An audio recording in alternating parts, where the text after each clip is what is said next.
Viktor Frankl said, "Everything can be taken from a man but one thing, the last of the human freedoms. To choose one's attitude in any given set of circumstances, to choose one's way." This is Finding Human with Sue Jackson.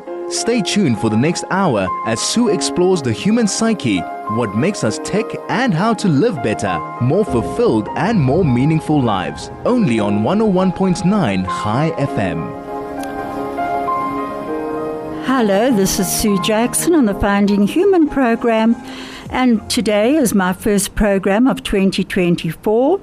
I wish you all blessings for 2024, and as they always say in different competitions, I wish you peace.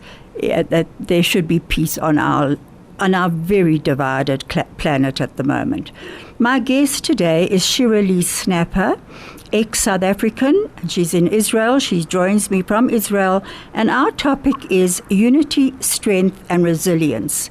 And we dedicate today's program for the safe return of all the hostages taken in the 7th of October massacre in Israel. And we also dedicate it to all the bodies that were taken and not returned, which is just too difficult to even think about. And for everyone in captivity, we just want you home. This is dedicated to you and all our IDF soldiers injured and in battle who are fighting for Israel right now. Let me tell you a bit about Shira. First of all, let me tell you that Shira is my daughter, and she has a degree in political science and sociology. She has been in Israel for the last 10 years. She has worked for Birthright, which is the Israel program, taking students around Israel. She was a madrich for the March of the Living, which is, how would you say a madrich? What is a madrich in English? Like a counselor, leader. Okay. And with Renee Pozniak, so she's been to Poland quite a few times. She's taught Jewish studies, and she did a special course at Yad Vashem on how to teach Jewish studies at the Holocaust Center in Israel. And here she worked for B'nai Kiva, which is a youth movement. And unfortunately, when she was quite a lot younger, she and many other of us South Africans have had guns to our head. And she had a gun to her temple. And we had our her dad and I had guns to our temple at the same time at our head, and we had to lie on the ground. Now, the reason why I'm telling you this is because did it stop her from still reaching out to other groups in South Africa? Definitely not. And I do believe that this is something that we'll touch on shortly when we discuss South Africa taking Israel to the genocide court.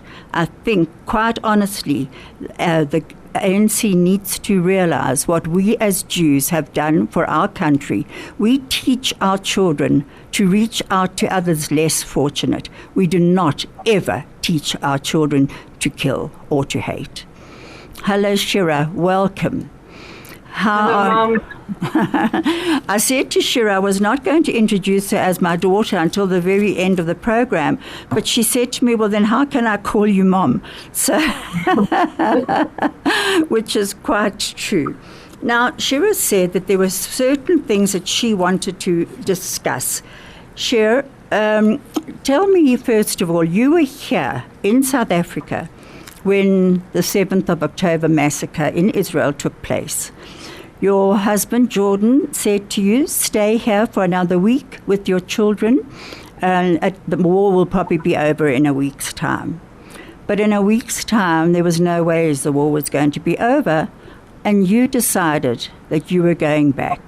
And Dad and I certainly supported you in that choice, as hard as it was when we just wanted to keep you and your children safe here. But what made you want to go back? So firstly, I want to thank you for having me on your show. It's so nice. I've never been so nervous to actually speak to you before. But it's always, I'm listening to you normally when I'm hanging up the laundry, so it's nice to be actually seeing your face and be able to also speak to you. So to go back to that morning, I think that is the nightmare of all the Jews at the moment, and it's a nightmare of Israel. Every day we wake up and we reliving it. We say it's like it's another day of the war. It seems like the 7th of October has never ended.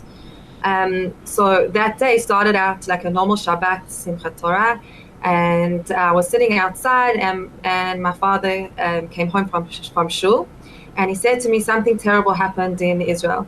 So it was a year of a lot of terror attacks. So I thought, okay, it's another terror attack, which is terrible.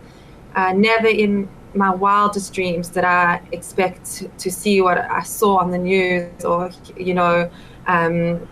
or to hear what had happened. It was truly horrific. So obviously I'm Shomrei Shabbat, so thank goodness there was someone to turn on the television for me so that I could see what.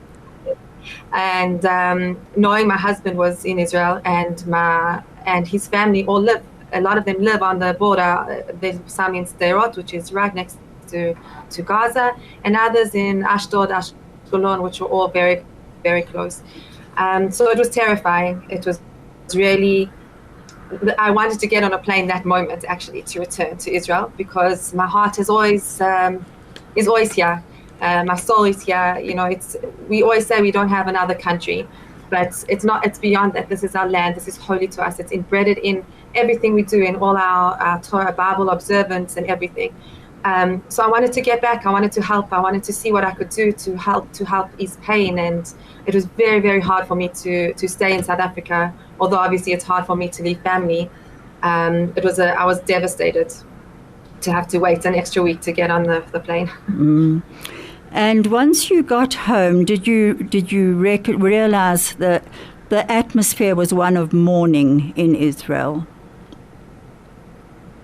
So I must be honest that I think from the moment I heard the news, it was almost as if I went straight into a depression. I couldn't stop crying.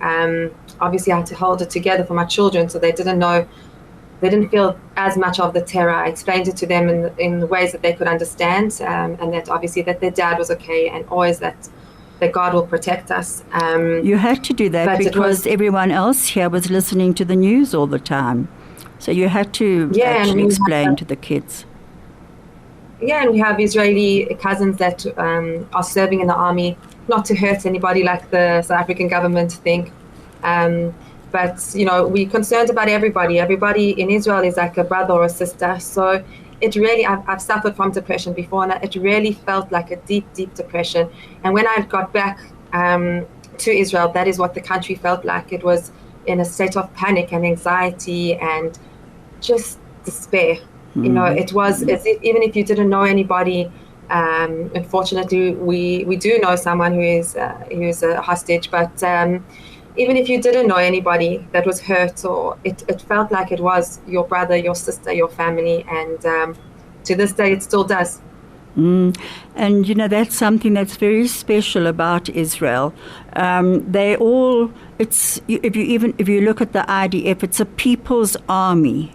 So everyone knows someone who is in there or has been injured, and I think the horror that became what happened, that Israel and the diaspora Jews have been in a collective trauma ever since. And we're going to get back to that shortly. This is Finding Human with Sue Jackson, only on 101.9 High FM. Hello, this is Sue Jackson on 101.9 High FM, and I'm back in the studio with my daughter on the screen in front of me, Shira Snapper, I nearly said Jackson, who is in Israel and telling us about Israel and how it's feeling at the moment. Shira, you actually wanted to tell me about war rooms. What are war rooms? But wait a sec. We'll get back to that. You got back and you noticed that everyone was involved in some way. What was it that struck you about that? Before we continue with that, I wanted to just say that we have a concept in the Torah that every person is like a whole world. So if you kill a person, you kill the whole world. So for us, when the soldiers have died, or these innocent civilians, that were hurt on the 7th of October, that so many worlds were destroyed because it was their future, if they were children, their future marriage, their future children, their grandchildren, all of those worlds were just destroyed. And we have nightmares still. We live in a nightmare from the Holocaust, from the Shoah. And in all of those, and we're starting to rebuild, and now this has happened. So that is also the collective sense of responsibility to keep our nation together, and also the collective sense of pain that we all have. So when I got back, I saw that there was so many WhatsApp groups going on. I live in Raianana, but I know it was happening all over the country, that people were collecting food for the soldiers. They were collecting clothes, because now we're in winter, so they were collecting socks, anything warm, little sweets, gummy sweets to send to them, letters from children that they even stuck on their tanks. There were also different groups that they set up to go and do barbecues, to go to braais for the soldiers. So when they were training before they went into Gaza, that they could have a little bit of light and some yummy food, not army food, and they had some music for them. And then while they were serving, when they came out for a little bit to their bases, they were also doing barbecues. And these were sponsored by people all over the world to help, just bring some strength to them. And on quite a humorous note, I read an article the other day about a soldier in the IDF had come out of Gaza, and his mom opened his satchel to take out washing and everything, and in it she said she didn't recognize anything that was actually in his backpack, because there was a beanie that had been knitted for him, there was a scarf that someone had knitted for him, there were socks, there were long johns, there were vests, all things that she knew that he hadn't had before, but they were all given. And she said it was actually just so lovely to see, even knowing that those beanies and those scarves were knitted with such love and care. And I think that is the resilience. You have mentioned before that one of the biggest things that you have recognized in Israel is the resilience of people. And Yes. Victoria Erickson says, resilience is silent and deep, like roots. It doesn't announce itself. It doesn't explode outward. It doesn't fall. It doesn't break. It simply always is, and you are. And I thought that's so typical, that typifies the Israeli and the strength of the Israelis.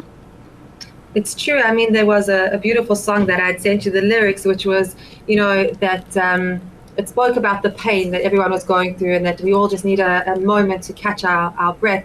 But what happened is that within catching our breath, there was no time. We wanted to help everybody. All the politics and all the lack of unity in an instant disappeared. And that's why when people ask me about, what's going on in the war, and I always to say all the hard things, and often I'm brought many times, as you know, to tears about the pain of the situation.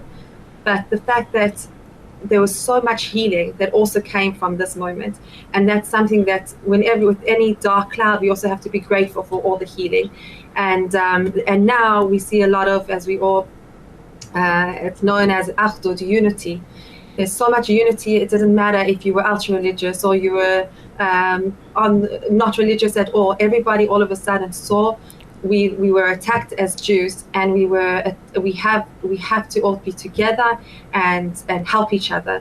And that was the resilience, and it happened in an instant. And that was so beautiful to see all the different sects of Judaism coming together, helping in whatever way they could, whether it was handing out yarmulkes or tefillin, which are the phylacteries that men wear.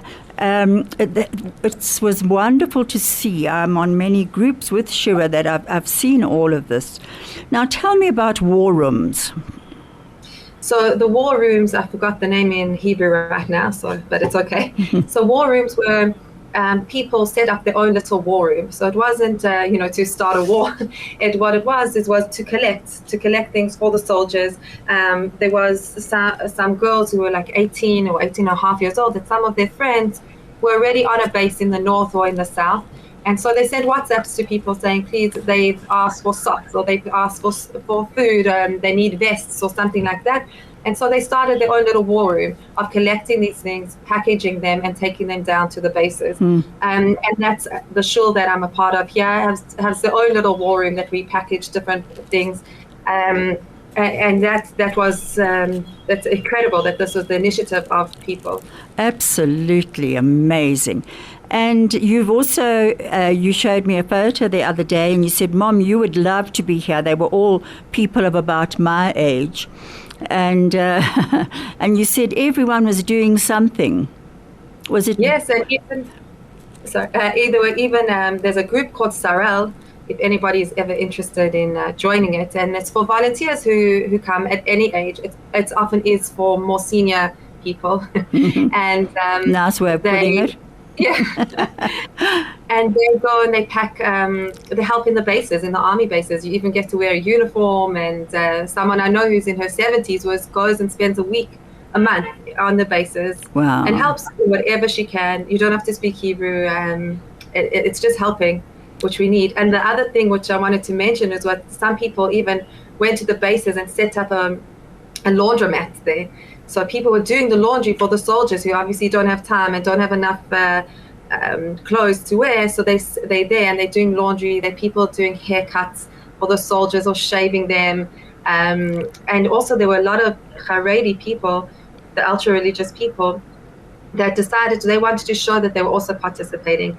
And so they did these barbecues in the different bases, and they went on purpose to a base that was just women, to show that they were also supporting the women soldiers. Isn't that fantastic? Hey? And also a lot of the restaurants, the unkosher restaurants in Tel Aviv, decided to make their restaurants kosher, to make food to send down to the soldiers, so that every soldier would be able to eat. Isn't that amazing, really?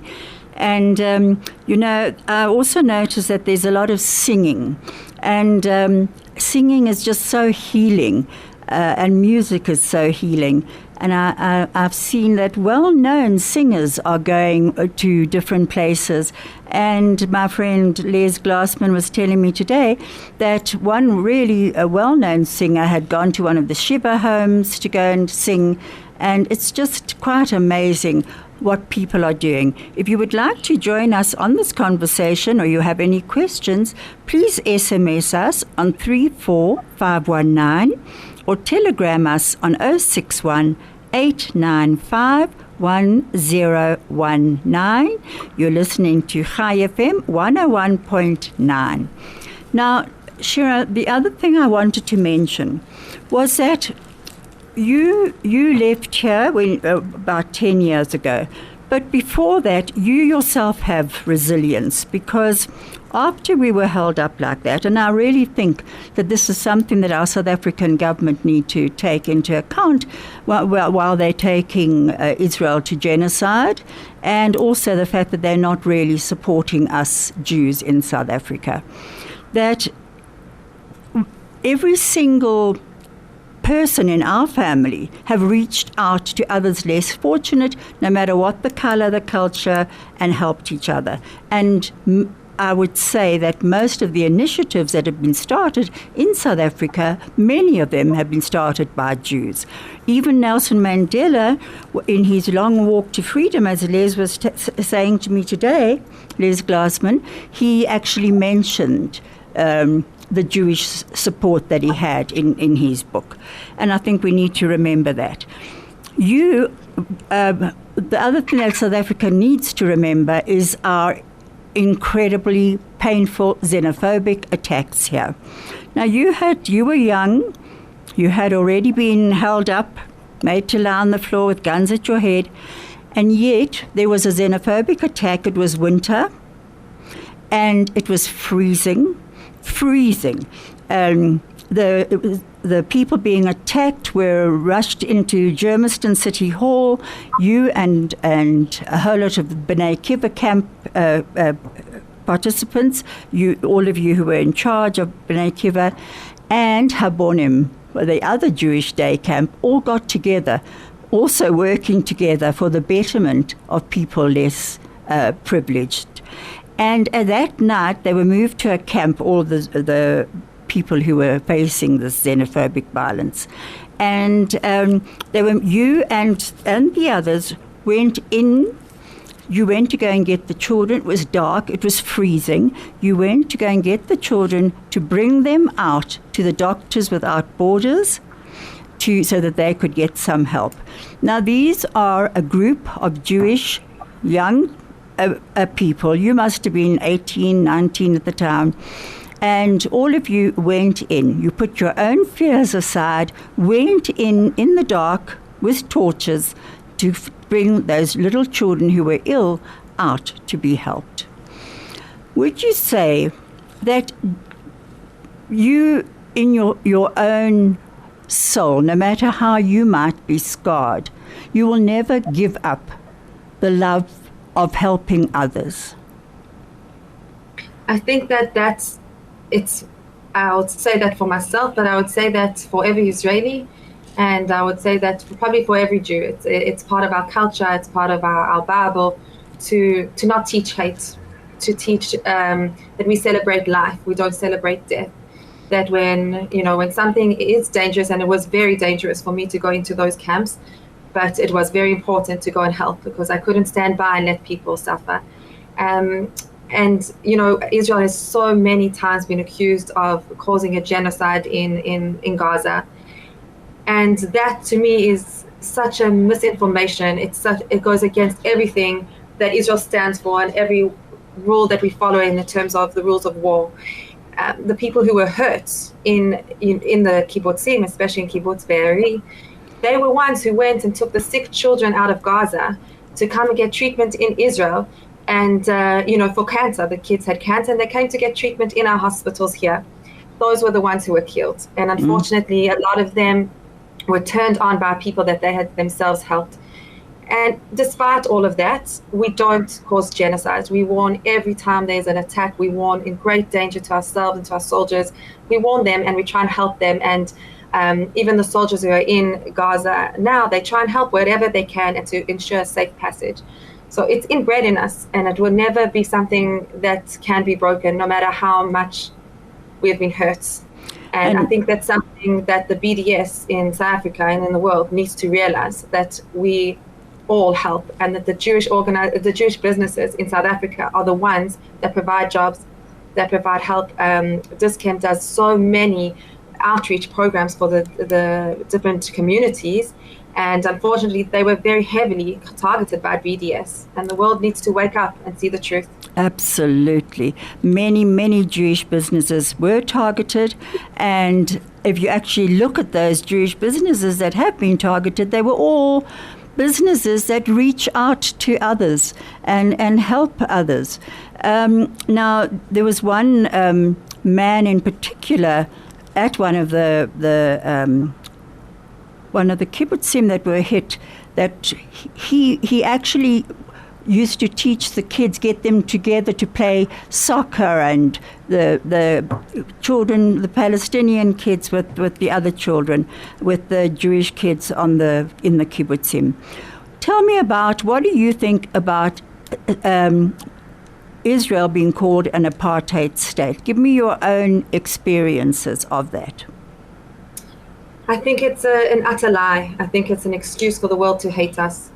You say apartheid, and everybody, even if they don't know anything about apartheid, they know the words and they think, oh wow, if Israel's that, well, they must be condemned. Mm-hmm. And it's an scapegoat for different groups of people. It's a new form of anti-Semitism.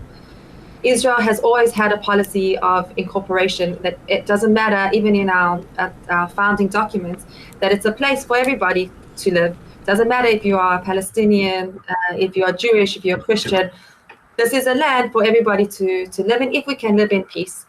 So, everybody talks about the settlements or the so-called occupation of Gaza. Gaza was given back. It was handed complete control to the people, Palestinians living there. And unfortunately, Hamas was voted in.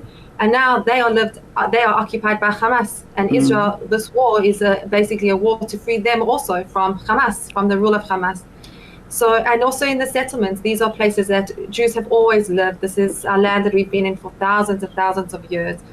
And there's lots of people can look in different books and different history, and you'll see that this is the truth. And besides all that, there's always was a cooperation between the Jews and the Palestinians. Jews used to go into Gaza I think it was into Gaza City or Khan Yunis, which is now a very big terrorist hotbed. But they used to go and do shopping there because it was cheaper than buying stuff in different places in Israel. Also, in the West Bank, there were different cities, that people used to go. They remember buying their bicycles there. And unfortunately, extremism took over in those areas. So the army has had to, take measures which can seem like apartheid to an outsider, having checkpoints, which, yes, it makes lives difficult, let's say, for the Palestinians and for the Jewish people living in those areas. But it's for the safety of them and for us. And that's, the unfortunate reality. As Golda Meir said, she was the prime minister during the Yom Kippur War in 1973. She said if the Palestinians would lay down their weapons, there would be peace. If the Israelis would lay down their weapons, there would be nothing. We would have nothing. So we don't want to fight. We are a nation that loves life. We are forced to fight. We want to, if you meet any soldier, they want to be with their children. They want to be learning. They want to be having a party, going partying like any normal college student. But we have to have a war. We have to have not a war. We don't want war. We have to protect ourselves. And there are no rules like apartheid rules. There are educational, equal education. We share the same hospital rooms. Like when I had my daughter, I shared a room with another Palestinian lady, and her family were coming in, and my family were coming in. And my mother-in-law, who speaks Arabic, even wished them Mazal Tov. Actually, on that note, when I was sitting with your mother-in-law and she was chatting, there was we were sitting in the passage, waiting to go in to come to you, and one of the Palestinian grandfathers arrived, and he had just had twins. His child had just had twins, his daughter.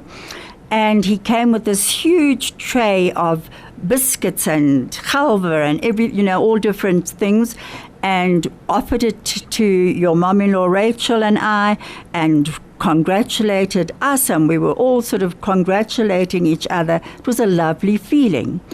But I also remember, Shira, that night I came back very late again, and I'd caught a taxi back. I was catching a taxi back to your place. And as I got out of the hospital, there was chaos going around. There seemed to be the CNN were there. There was these huge lights everywhere. And the entrance to the Sheba Hospital, just right opposite part of the Sheba Hospital, was the casualty.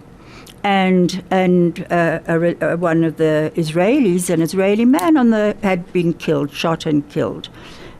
And on the one side, there was birth and celebration of Arabs and Jews, all of us celebrating together. And on the other side, there was this terrible tragedy. We'll get back to that. This is Finding Human with Sue Jackson, only on 101.9 High FM. Hello, this is Sue Jackson on the Finding Human program on High FM 101.9. My guest today is Shira Lee Snapper from Israel. Shira is my daughter, and we're talking about how Israel, in this tragic time since the massacre, they are finding their resilience. They are helping one another, and it's quite amazing what they actually are doing. Shira, I wanted to mention also that they go to extreme lengths for life and for the respect of life. Tell me about that car graveyard that's going to be. So there's a group of mainly made up of volunteers. It's called Zaka. It's a great charity if anybody wants to give to them. And they are a religious group of people, the ultra-Orthodox group of mainly men.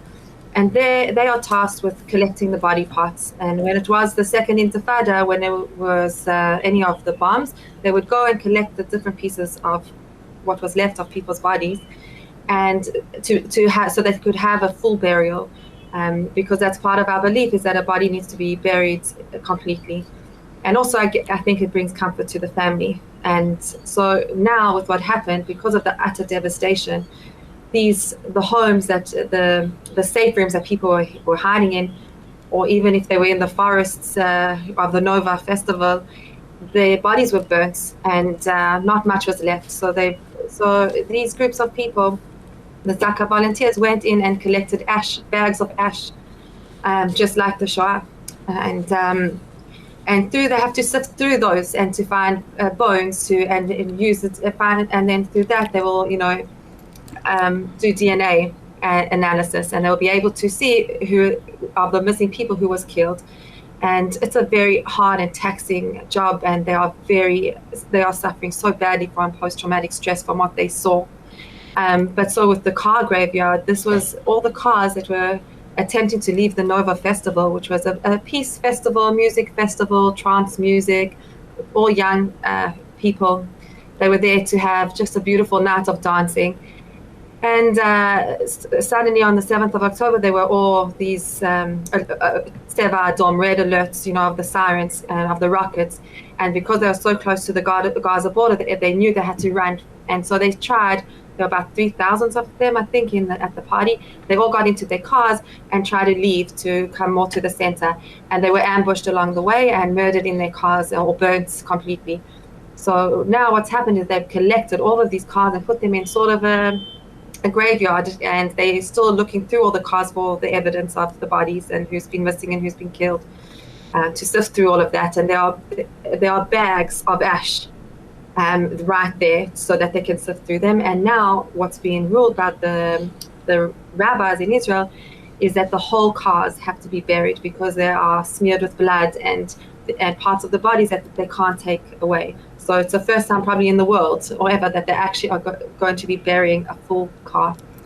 Thousands of cars. It's unbelievable. But look at those extremes. But you talk about the trauma also of what's happening in Israel, and much of what's happened at the 7th of October massacre brought forward the ashes you're talking about, brought forward that terrible intergenerational trauma from the Holocaust, which is still there. And that has got to be dealt with. But in the meantime, the Israelis are getting on with living and helping each other and supporting one another, which is it's just amazing to see. Those were war crimes. Those massacres, that massacre of all those kibbutzim and the festival, those are now recognized as war crimes. That's what I wanted to say, is also the sexual assault. South Africa is so concerned by what happened in, what we're doing in Gaza. They forgot about all the victims here and the war crimes that were committed against us, the acts of sexual violence against babies, against women. I won't go into the details here because it's very, very disturbing. But so never mind that they forgot what happened to us, and the fact that I have to run to shelter often with my children, and they are terrified. And you don't know, I've been walking to people on Shabbat, and I've seen the rockets flying at us. You don't know where those are going to land, and thank God we have an Iron Dome, but it's still traumatic. And that's what the world forgets, is that we also are suffering in Israel. It's not something to be taken lightly and just forget about what's happened to us. And South Africa should also pay more attention about what's happening in South Africa. There are rapes about every 4 seconds. What about all of those crimes against humanity that are happening in South Africa that need to be dealt with? The poor people in South Africa, they should not be poor. They should have access to education, to water, to medicine. Open your eyes and focus on that instead of to find a way to hate us. If you want to join us in this conversation, please do so on 34519 or a telegram 061 895 1019. I'm a part of many groups, and my nursing group someone on my nursing group actually wrote this the other day, and she said it was about South Africa taking us to the ICJ on genocide, accusing Israel of genocide. And she's not a Jewish girl, and she said, it's amazing. We are unable to deal with poverty, children drowning in pit lavatories, child and domestic abuse, illiteracy, unemployment, failing rail, road and transport infrastructure, porous borders, gang violence, corruption, grime and litter, a failing education system, failing health system, cronyism, incompetent governance. But we feel we have a right to criticize and interfere with another sovereign country which has responded to an invasion and terrorist atrocities of horrific proportion. This government, the ANC, does not represent me. And then someone else posted on another group, how does one go about registering one's opposition to the International Court application? If any of you know how to do this, please let me know. But those are what people who are thinking people are actually saying about this ridiculous attack on about genocide for us. Now, are you going up south? I see they are taking people up south. Why are they doing that? Because they've already started with denying what happened on the 7th of October. Just like you have Holocaust denial, they've started to deny what happened to the 7th of October massacre. So people are going to show unity for the victims, to see what happens and to stand with them, and also to make sure that the world sees and never forgets. We said never again after the Holocaust, and unfortunately it happened again in our own land. And so it's important for the world to see. As soon as I get the opportunity, I would like to go. I have very small children that are at home with me, so that's a bit difficult. But as soon as I can, I will be there, and I will definitely document it and share it. The only thing is that I must admit that I myself have not looked at all the pictures of the atrocities, and I think it might stop me from going on with my own work. They were so horrific, and and this is important, the fact that we can talk about it and get our voices heard out there.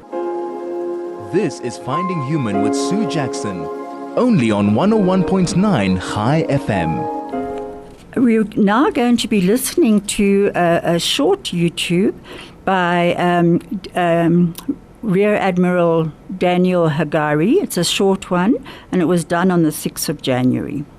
3 months ago today, on October 6, Hamas in Gaza was preparing its forces to carry out one of the most brutal and barbaric attacks in history, the Hamas massacre of October 7th. On October 8, Hezbollah, Iran's proxy in Lebanon, joined into the war started by Hamas, when Hezbollah began attacking Israel from our border in the north. Israel has been responding and will continue to respond forcefully to Hezbollah's aggression. Hezbollah is dragging Lebanon into an unnecessary war for the sake of Hamas. Hezbollah is seeking an escalation despite the unwanted destruction it could bring to the people of Lebanon, in addition to the unnecessary suffering it's already bringing to the people of southern Lebanon. And for what? For the sake of Hamas. Hezbollah is putting the future of the region at risk, all for the sake of Hamas. But here's something that Hezbollah and all of Iran's proxy should never forget. When it comes to existential threats, Israel regards every day as though it's October 6th, so that the Hamas massacre of October 7th never happens again on any one of our borders. We have a duty to defend our people, if not through diplomatic means, then through the force of arms. The diplomatic window may be short, but it's still open. To those dragging the region into an unnecessary escalation, our message is clear. the people of Israel, the people of Gaza, the people of Lebanon, and indeed the entire region deserve a future of peace, progress, and prosperity, and not the death and destruction that Hamas and Hezbollah seek. This is Finding Human with Sue Jackson, only on 101.9 High FM. This is Sue Jackson on the Finding Human program on 101.9 High FM. I'm with Shira Snapper in Israel. She's in Israel, and I am here in Johannesburg, and Shira is my daughter. And there are a few messages that have come through from Carol Kruger.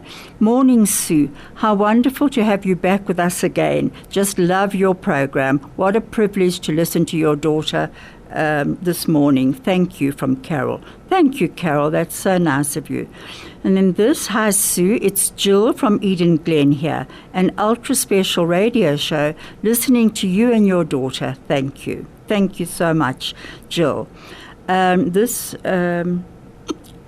was Brett. Is that for me or that? No. That was okay.